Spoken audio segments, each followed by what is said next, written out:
I've known for about 2 months about this dinner, and I actually asked Mr. Thompson, can I go last? I'd like to go last, because I want to hear what everyone else says about my dad.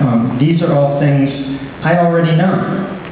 But one of the problems with tonight is Mr. Thompson told me that there's a 5-minute limit on the speech.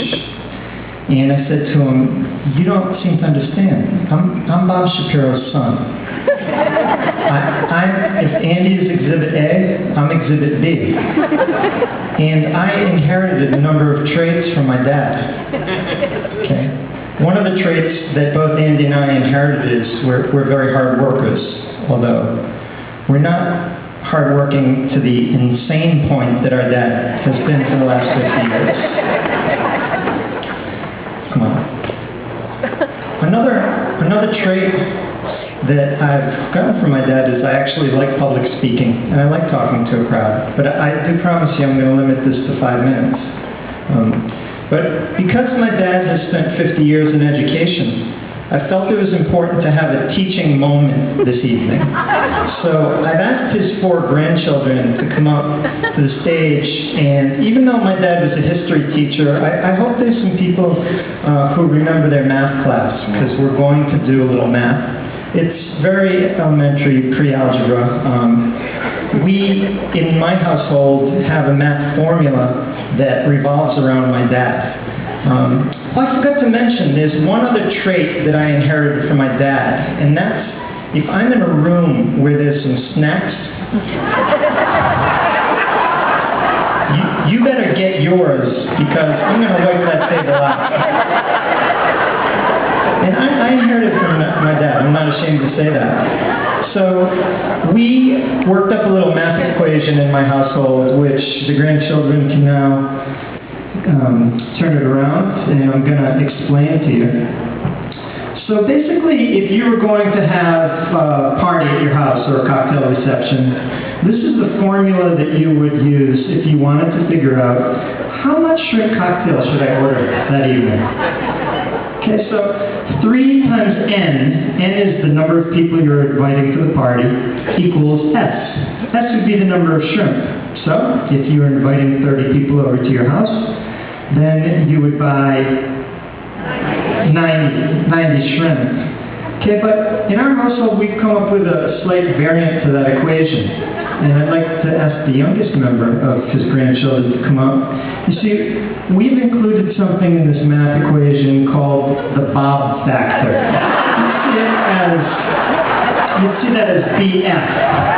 So now we have 3n plus BF equals S. And you may ask, so what's BF? What is it? How do I solve this problem? Olivia, if you could do the honors.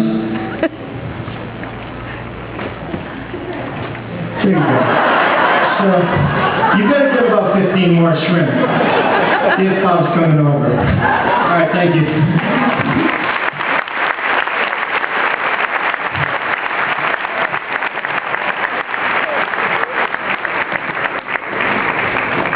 Honestly, Dad, as I also thought about what to say, of course, I've heard so many accolades tonight, and we already know about all those accolades. But I also thought, as the slightly more mischievous of you 2 children, I could also talk a little about the naughty side of Bob Shapiro, because tonight really all I've heard about is virtue, virtue, virtue. And so for the last couple of months I've been thinking, so what has he done that's been naughty that I could tell the crowd and they'll think it's really funny? And I thought about it and thought about it and thought about it, and I came up empty. This guy is really that good. Now, it's not really like that though, but what I'm going to do is tell you a few things from Shapiro family background that's going to help you understand that even when my dad was bad, he was good.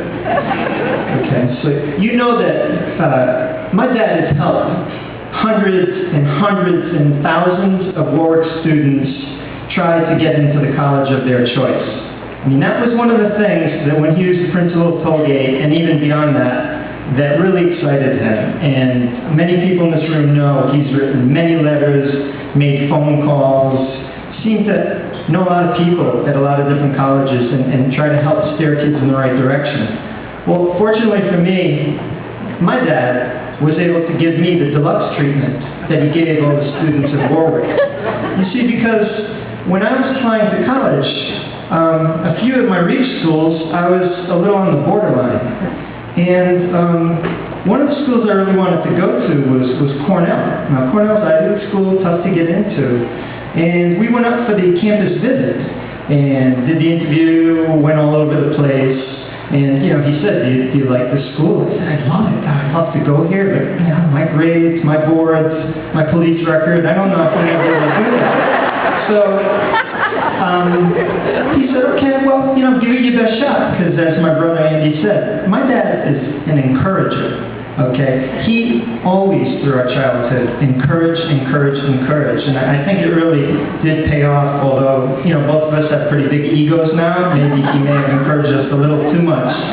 But we were up at Cornell, and the next thing I know, he said, listen, why don't you stay in the hotel room? I'm going to go out for a little while, and, you know, take care of yourself. So he went out, and about 4 or 5 hours later, he came back, and, you know, I definitely smelled beer on his breath and everything. I later found out that he had taken the director of admissions at Cornell out drinking that night. And, you know, 2 weeks later, when that envelope came, that thick envelope saying you're admitted, I'll be darned if there wasn't a handwritten, P.S. Stephen, tell me when your dad comes up to campus. Okay, so even when my dad was bad, he was good, because he did that for his own son. One more time I have to tell him, and you know, I'm sure my mom might not appreciate this, and she'll shoot me a dirty look, but when my dad came up to visit me in college, he was really having a great time. I mean, I think maybe he was living vicariously through me, but he definitely felt that, wow, I didn't realize people were having such a social life up here, and there seems to be a lot of partying, a lot of drinking, and he's supposed to come visit me for 2 days, but he's having a really good time. So, you know, Cornell's in Ithaca, New York, bad weather, you know, even though it was late April, bad weather, and he called home, he said, Audrey, there is the blizzard that you've never seen. They're talking about on the weather forecast. You know, I got to stay a little longer. And I'll be darned if that blizzard it never came. But Audrey, you know what? 4 days later, the weather's just not looking good. So, but you know, he's trying to bond with his son. So, like I said, even when he was bad, he was good.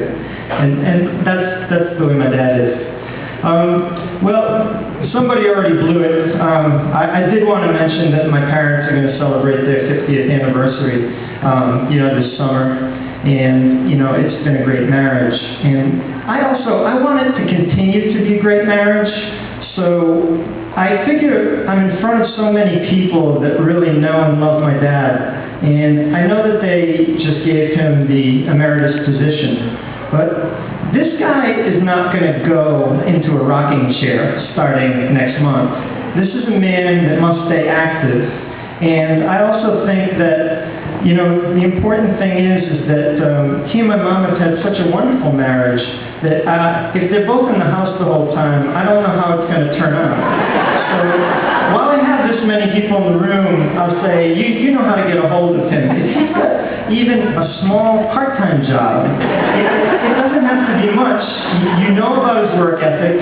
You know what a bright and loved individual he is in Rhode Island. Please help us out.